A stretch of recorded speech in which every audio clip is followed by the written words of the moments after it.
आपको बोलने की आदत है? यस सर, बहुत बहुत आपको अच्छा लगता है? Yes sir. कब हम पूरे ग्रुप के साथ कम्युनिकेट करते हैं? हम बाकी सजीवों से अलग है ना, क्योंकि हम बोल सकते हैं, हम कम्युनिकेट कर सकते हैं।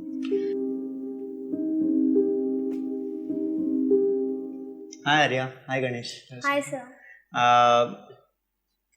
आपको बोलने की आदत है? यस सर, बहुत आपको अच्छा लगता है? Yes sir.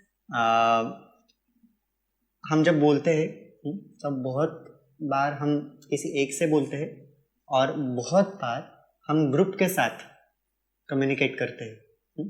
आप मुझे बता सकते हो कि चाहे इनफॉर्मल चाहे फॉर्मल कॉन्टेक्स्ट में कब हम पूरे ग्रुप के साथ कम्युनिकेट करते हैं? जब ग्रुप डिस्कशन होता है, ग्रुप डिस्कशन, मीटिंग्स होती है और जब पूरे फ्रेंड्स एक जगह आते हैं तो एनुअल मीटिंग। करेक्ट, जब सारे फ्रेंड्स एक साथ होते हैं, मिलते हैं, कॉन्फ्रेंस कॉल्स होते हैं। करेक्ट। और सर जैसे कि हम कोई सेशंस चल रहा है। करेक्ट। और क्लास लेक्चर चल रहा है। Class lecture, exactly. Yes. Family में भी बहुत सारे ग्रुप डिस्कशंस होते हैं। जब कोई भी इम्पोर्टेंट पॉइंट्स फैमिली में आते हैं तो हम डिस्कस करके वो सॉल्व करते हैं। इसका मतलब है एक तरफ तो ये संवाद है और संवाद का भी है एक दूसरे से बात करना, कम्युनिकेट करना। और ये जो चीज़ है ये हमारे ये हम सब का एक अहम हिस्सा है, उसके सिवा हम जी ही नहीं सकते। और इसीलिए हम बाकी सजीवों से अलग है ना, क्योंकि हम बोल सकते हैं, हम कम्युनिकेट कर सकते हैं। अब जब दो या दो से ज़्यादा व्यक्ति एक दूसरे के साथ जानकारी का आदान प्रदान करते हैं तो उसे हम कम्युनिकेशन कहते हैं। yes. कम्युनिकेशन में एक तो बोलने वाला होता है और दूसरा सुनने वाला होता है। और जब दोनों व्यक्ति सफलता हासिल करते हैं तो वो पूरा डिस्कशन और कम्युनिकेशन सक्सेसफुल होता है, कंप्लीट होता है। अब हम क्या करेंगे, मैं आपको कुछ सिचुएशंस बताऊंगा, डिफरेंट सिचुएशंस, और आपको अगर आप उस सिचुएशन में हो तो आप क्या करते हो ये डिस्क्राइब करके बताना है। आपने डेफिनेटली ग्रुप डिस्कशन तो किया होगा। ऐसे इमेजिन करते हैं कि आप मीटिंग अटेंड कर रहे हो और कॉन्फ्रेंस अटेंड कर रहे हो, किसी एक वक्ता का बोलना शुरू है, तो आपका प्रोसेस क्या होता है और आपका रोल क्या होता है वहाँ पे? मैं तो लिसनर हूँ, ऑब्वियसली मैं लिसनर हूँ। तो अगर इम्पोर्टेंट वो सिचुएशन और वो जो बोल रहा है मेरे लिए इम्पोर्टेंट है तो मैं पूरी कोशिश करूँ कि मैं ध्यान से सुनूं, पूरी नॉलेज गेन करूँ और फिर उस पर एक्ट करूँ। ओके। कुछ बार ऐसा भी होता है सर कि सामने वाला बात कर रहा है और हम टाइम पास कर रहे हैं, उस दौरान भी वो बातें समझ में आती है। Correct, absolutely right.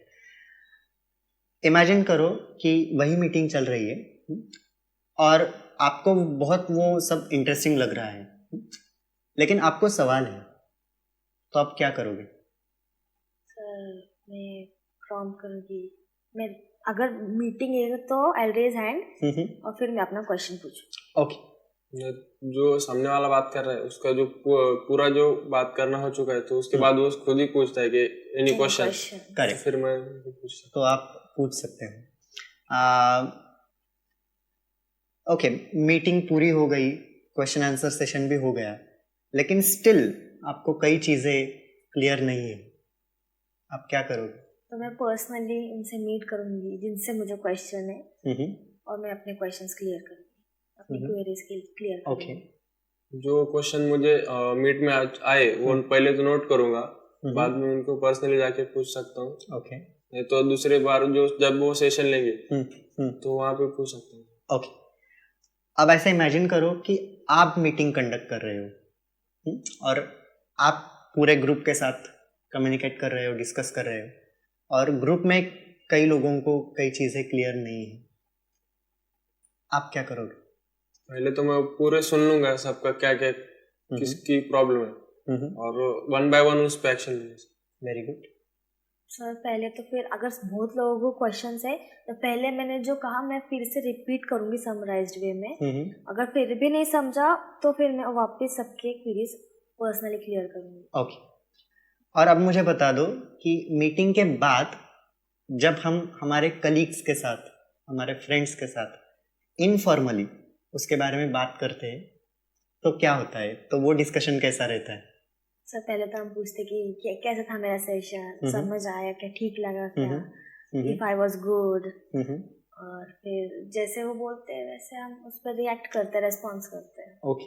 और अगर आपने कंडक्ट नहीं किया है, आपने सिर्फ अटेंड किया है, तो फिर अगर समझो कि मुझे बोल रहा मेरा सेशन काम का इतना नहीं था, मुझे समझ भी नहीं आया, तो हम वो भी बोलेंगे कि इतना तो समझ कुछ नहीं आया। ओके।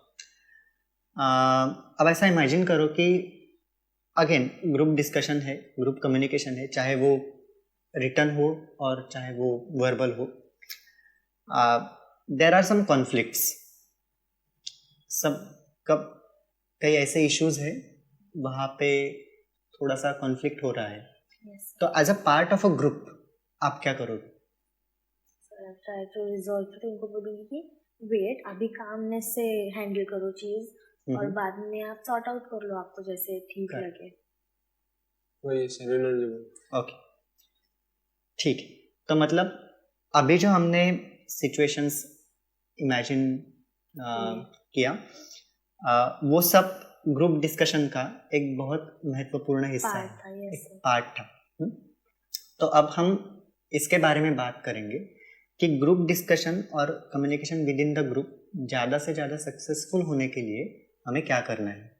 yes,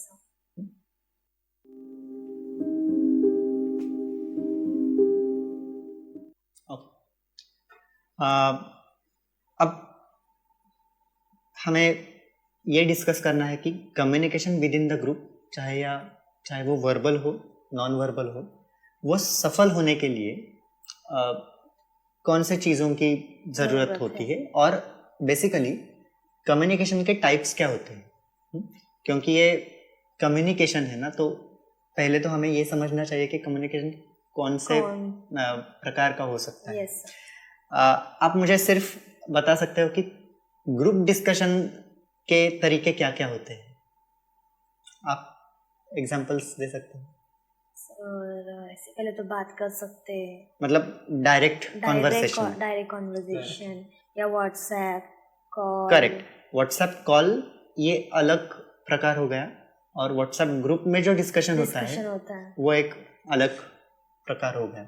सेम इंस्टाग्राम का वही है, इंस्टाग्राम का भी सेम, करेक्ट, अलग होता है, और कॉलिंग पर अलग, कॉलिंग अलग होता है, और कॉन्फ्रेंस कॉल, करेक्ट, यस, और video calls, Google meets, correct, meetings, correct, corporate meetings, yes.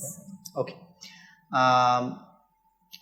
अभी आपने जो बताया वो सब वहाँ पे हम ग्रुप डिस्कशन करते हैं, yes, लेकिन हर एक के खुद के कुछ एडवांटेजेस है, कुछ डिसएडवांटेजेस है, और उसमें एक बहुत फंडामेंटल डिफरेंस है। तो अब हम वो एनालाइज करते हैं। yes, आपको पता है कम्युनिकेशन के कौन से महत्वपूर्ण प्रकार हैं? दो पता है, वर्बल और non verbal. Verbal, non verbal. Verbal का मतलब क्या है? जब हम वर्ड्स यूज करते हैं, बात करते हैं, करेक्ट, तो वो वर्बल होता है, तो वो वर्बल होता है। यस। और नॉन वर्बल का जब हम एक्शंस करते हैं, आई गेस, और प्रेजेंट एक्ट करके दिखाते हैं, तो आई गेस वो नॉन वर्बल होता है। अभी हमारे लिए, क्योंकि हम ग्रुप डिस्कशन के बारे में बात कर रहे हैं, हमारे लिए 3 प्रकार बहुत इम्पोर्टेंट है। जैसा पहले आपने बताया वर्बल कम्युनिकेशन, या वर्बल कम्युनिकेशन का मतलब ही है हम जब शब्दों का इस्तेमाल करते हैं, yes, तो वो वर्बल हो जाता है। जो भी जानकारी है वो जानकारी हम शब्दों का इस्तेमाल करके देते हैं, मतलब बोलने वाला शब्दों का इस्तेमाल करके देता है और सुनने वाला शब्दों को प्रोसेस करके वो जानकारी हासिल करता है। yes, तो वो हो गया वर्बल कम्युनिकेशन। बहुत बार ग्रुप डिस्कशन में वर्बल कम्युनिकेशन ही हो जाता है, क्योंकि जहाँ पे 2 से ज्यादा व्यक्ति है तो बात तो तो बात तो करते ही है, होगी। और इसीलिए वो ग्रुप डिस्कशन होता है ना। तो लेकिन वो फोन कॉल भी हो सकता है, यस डायरेक्ट कॉन्वर्सेशन हो सकता है, यस वीडियो कॉल्स हो सकते हैं। वीडियो कॉल्स हो सकते हैं, जैसा आपने कहा ना, कॉर्पोरेट मीटिंग्स हो सकती है, सेमिनार्स हो सकते हैं, Yes. वर्कशॉप्स हो सकते हैं डिफरेंट टाइप्स के। जहाँ पे ग्रुप है वहाँ पे वो डिस्कशन हो सकता है, लेकिन इससे अलावा कई बार कोई अनाउंसमेंट्स भी होती है पूरे ग्रुप के लिए। यस पूरे ग्रुप के लिए कोई कुछ प्रेजेंट करता है, पूरे ग्रुप के लिए कोई एक सामने इंस्ट्रक्शंस देता है, नोटिस देता है, स्पीच देता है। तो ये सब verbal communication with in the group के अंडर आता है। उसके बाद है नॉन वर्बल कम्युनिकेशन। पहले मुझे बता दो कि अब नॉन वर्बल का तो मतलब एक्शंस होते हैं। हाँ, एक्शंस होता है, मतलब वह शब्दों का इस्तेमाल नहीं होता है। तो नॉन वर्बल कम्युनिकेशन में जब हम एक ग्रुप के बारे में सोचते हैं, कौन सी चीजों का इस्तेमाल किया जाता है? पहले तो एक्शंस, करेक्ट, और पहले तो हमें अच्छे से देखना चाहिए, आईज और हाथ, अपने हाथ, फेस और कोई चीज, करेक्ट, पूरी बॉडी पोस्चर, ओके। एक्शंस कर, कुछ दिखाना है तो वो दिखाना रहेगा तो एक्शन करके बोल सकते। Correct correct. अगर बड़ा ग्रुप है और सामने वाले ने कुछ तो पूछ लिया तो हर एक तो बोल नहीं सकता, तो सिर्फ एक्शन से बता सकता है, समझ आया नहीं आया, सवाल है। जैसे आपने कहा ना, मैं हैंड रेज करके सवाल पूछूंगी, तो वो भी नॉन वर्बल कम्युनिकेशन ही हो गया। ग्रुप में स्पेशली या नॉन वर्बल कम्युनिकेशन का बहुत इम्पोर्टेंस होता है, क्योंकि आपने सुना होगा, अगर आपको सामने वाले को बताना है कि वो जो भी बोल रहा है उसमें आप इंटरेस्टेड हो, तो पहली चीज क्या है आपको मालूम है? आपको क्या करना है? एक्शंस करना, स्माइल देकर भी बता सकते हैं ना। आप समझ स्माइल सकते है, हो, eye contact, very good, that is the first thing which we have to do ना, आई कांटेक्ट। मतलब बोलने वाले ने भी सुनने वाले के आंखों में आंख डालकर बोलना चाहिए, और as a listener we have to do the same thing, ताकि उसको पता चले कि हम उसमें इंटरेस्टेड है।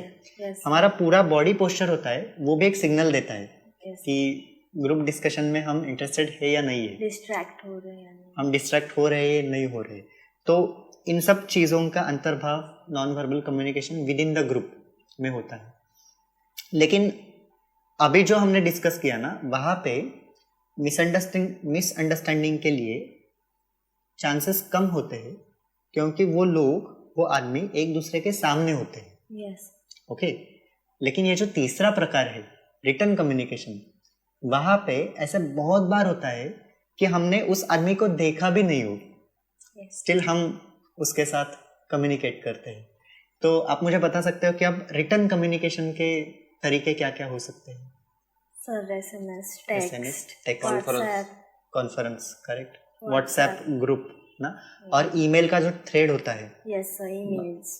मतलब आपने इनको मेल लिख के मुझे सीसी में रख दिया, मैंने आंसर दे दिया, आपने उसके बाद आपका आंसर दे दिया, इन्होंने इनका आंसर दे दिया, हमने वो किसी और को सेंड किया। तो वो जो पूरा कम्युनिकेशन होता है वो रिटर्न होता है। ओके।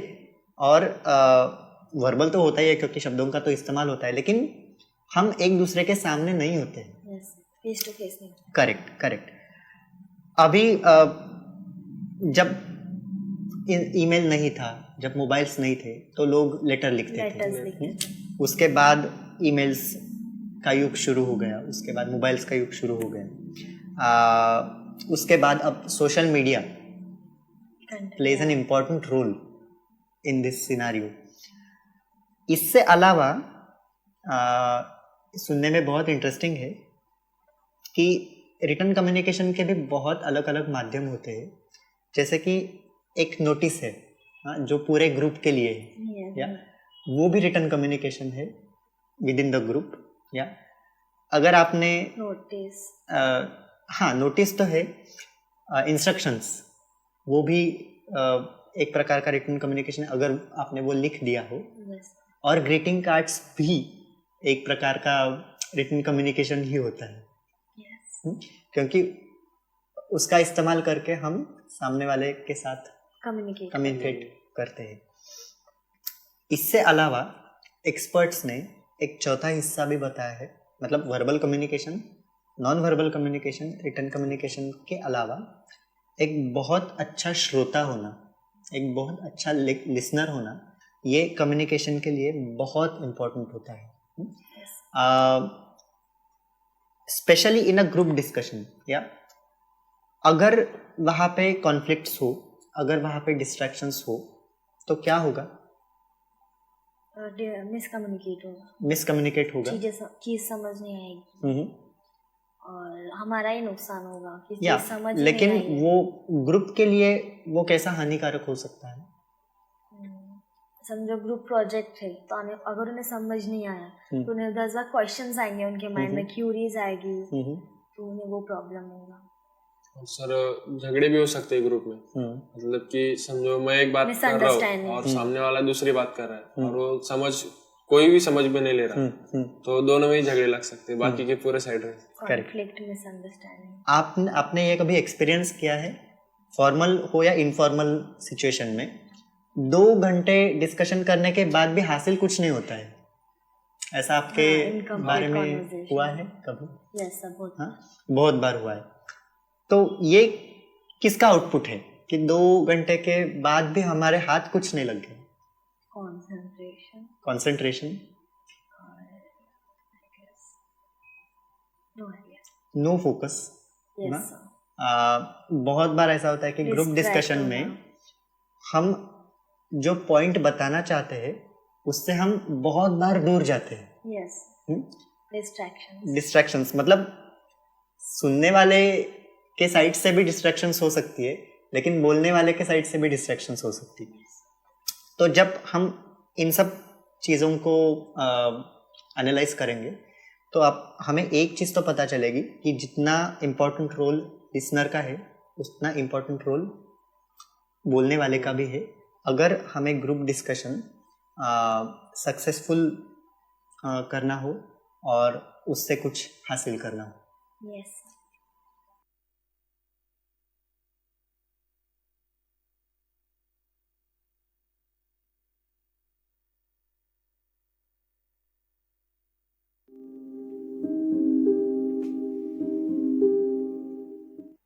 अब हम कम्युनिकेशन के बारे में डिस्कस कर रहे हैं ना, communication with in the group. तो ये तो बहुत क्लियर है कि वहाँ पे 2 फैक्टर्स होते हैं, एक बोलने वाला, एक सुनने वाला। और ग्रुप में बहुत बार ऐसा होता है कि हर एक बोलने वाला भी होता है और सुनने वाला भी होता है, क्योंकि वो ग्रुप डिस्कशन होता है। तो उसके भी बहुत सारे एस्पेक्ट्स हैं। तो एक बार हम थोड़ा सा रिवाइज करते हैं कि कम्युनिकेशन की प्रोसेस एग्जैक्टली कैसी होती है। संदेश भेजने वाला जो है, मतलब बोलने वाला जो है, वो उसका संदेश, उसकी जानकारी किसी एक प्रकार से दूसरे तक पहुंचाता है। दूसरा जो है वो संदेश सुनता है, वो संदेश देने की पद्धति का एनालिसिस करता है, उसका विश्लेषण करता है और ब्रेन में वो प्रोसेस करके फर्स्ट ऑफ ऑल उसका स्वीकार करता है। स्वीकार का मतलब यहाँ पे ऐसा है कि वो समझता है कि सामने वाले ने क्या कहा है। उसके बाद वो उसकी प्रोसेस के अनुसार उसका आकलन उसको हो जाता है, वो ग्रहण करता है, वो रिस्पॉन्स तैयार करता है और वो रिस्पॉन्स भेजता है। और जब सिर्फ 2 लोग एक दूसरे के साथ बात करते हैं तो ये बहुत क्लियर हो जाता है, लेकिन ये जब ग्रुप में होता है ना, तो ये 5-6 स्टेप्स जो है वो हर एक के साथ होता है, हर 2 व्यक्ति के साथ यही स्टेप्स आपको फॉलो करने पड़ते हैं। तो अभी हमने डिस्कस किया कि टाइप्स क्या है, कम्युनिकेशन का तरीका और कम्युनिकेशन की स्टेप्स क्या है। अब मुझे बता सकते हो कि जब भी कोई डिस्कशन, ग्रुप डिस्कशन चल रहा है और communication with in the group चल रहा है, पहले हम बोलते हैं डायरेक्ट कन्वर्सेशन के बारे में। कौन सी चीज़ें ऐसी है जो हमें अवॉइड करनी है? कॉल्स अटेंड करना और बीच बीच में बोलना भी नहीं चाहिए। Very good. रेस्पॉन्स और सामने वाला कुछ बोल रहा है और हम इधर टाइम पास कर रहे हैं तो वो भी नहीं करना। करेक्ट। डिस्ट्रैक्ट होना, हंसना, डिस्ट्रैक्ट होना, हंसना, क्वेश्चंस रेज करना इमीडिएटली। करेक्ट। और एक दूसरे से बात नहीं करना। करेक्ट। और इंटरेस्ट नहीं बताना। करेक्ट। और ऐसे बहुत सारे लोग होते हैं जो यॉन करते हैं ना, जो मोबाइल, जो पेन के साथ खेलते हैं, जो किसी और तरफ देखते रहते हैं। तो ये सब जब एक ग्रुप होता है ना, तो वो ग्रुप डिस्कशन का जो आउटपुट है, वो आउटपुट को ये सब डिस्टर्ब करता है। तो हमें ये अवॉइड करना है। जैसा तुमने बताया ना, बीच बीच में बोलना, बीच बीच में सवाल पूछना। अगर सामने वाले ने वो पहले से ही बता दिया है, फिर भी उसी बारी में वापस पूछना तो डिस्ट्रैक्ट होता है, तो वो डिस्ट्रैक्ट हो जाता है। आपने जो कहा वो लिसनर के साइड से क्या अवॉइड करना है, ये आपने कहा। अब बोलने वाले के साइड से, बोलने वाले ने क्या अवॉइड करना चाहिए? कि फास्ट नहीं बोलना चाहिए। Very good. लाउडली आवाज करके नहीं बोलना। करेक्ट। सॉफ्टली बोलना चाहिए, एकदम कामनेस से। करेक्ट। और चीजें समझ आए ऐसे वे में बोलना चाहिए। करेक्ट। हर एक पॉइंट क्लियर करना चाहिए। करेक्ट। उसका टोन सही होना चाहिए। सही इमोशंस से सही एक्शंस भी उसने बोलना चाहिए। आपने एक्सपीरियंस किया होगा, शायद स्कूल में किया होगा। कई टीचर्स हमें बहुत अच्छे लगते हैं और कई टीचर्स जब बोलते हैं तो हमें लगता है ये या 30 मिनट्स से ये सेम ही बोल रहे हैं। उसका कारण ये है कि जब आवाज़ में थोड़ा सा बदलाव नहीं है, और शायद जिसे हम फ्लैट कहते हैं इंग्लिश में, वैसे हम जब बोलते हैं वेरिएशंस नहीं है, तो सामने वाले को डेफिनेटली इंटरेस्टिंग नहीं लगेगा। जैसा तुमने कहा ना, लाउड बोलना मतलब सही बोलना ऐसा नहीं होता है। तो ग्रुप के लिए वो अप्रोप्रिएट होना चाहिए।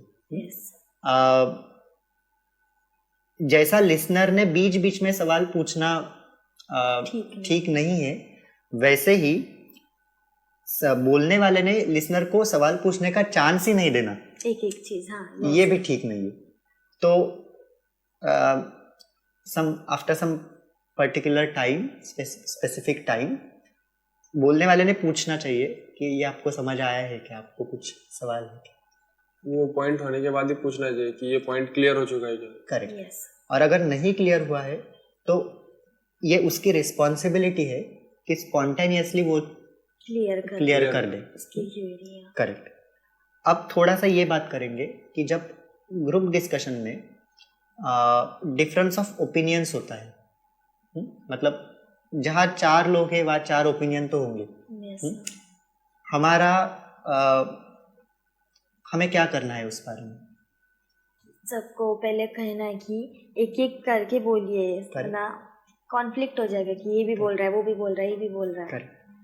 तो एक एक करके बोलना चाहिए। पहले तो ओपिनियंस जो है, डिफरेंस ऑफ ओपिनियन हमें एक्सेप्ट करना है। बहुत बार ऐसा होता है कि हमें लगता है मेरा जो ओपिनियन है वही सही है। आपको एक चीज़ मैं बता दूं, जब ओपिनियन होता है ना, तो ओपिनियन कभी सही और गलत नहीं होता। ओपिनियन ये ओपिनियन होता है। ओके। तो मतलब एक चीज़ के बारे में आपको जो लगे, मुझे जो लगे और आपको जो लगे, वो डिफरेंट हो सकता है। लेकिन ग्रुप डिस्कशन का ये भी एक आउटपुट होता है ना कि हम एक ही ओपिनियन के साथ आगे जाए। तो वहाँ पे हम एक प्रिंसिपल का इस्तेमाल कर सकते हैं, distance from the opinion but not from the person. इसका मतलब है कि अगर किसी एक का ओपिनियन हमें अच्छा नहीं लगे तो हम उसे कन्विंस कर सकते हैं, और हम उसे पूछ सकते हैं कि आपका ये ओपिनियन क्यों है। ओके। अगर उसने हमें कन्विंस किया तो उसके बाद हम वो ओपिनियन स्वीकार कर सकते हैं। ये हुआ डायरेक्ट कॉन्वर्सेशन के बारे में। अब एक बहुत महत्वपूर्ण पॉइंट, रिटर्न कम्युनिकेशन में मिसअंडरस्टैंडिंग ना हो ग्रुप डिस्कशन के वक्त, तो हमें क्या करना चाहिए, क्या अवॉइड करना चाहिए और क्या करना चाहिए?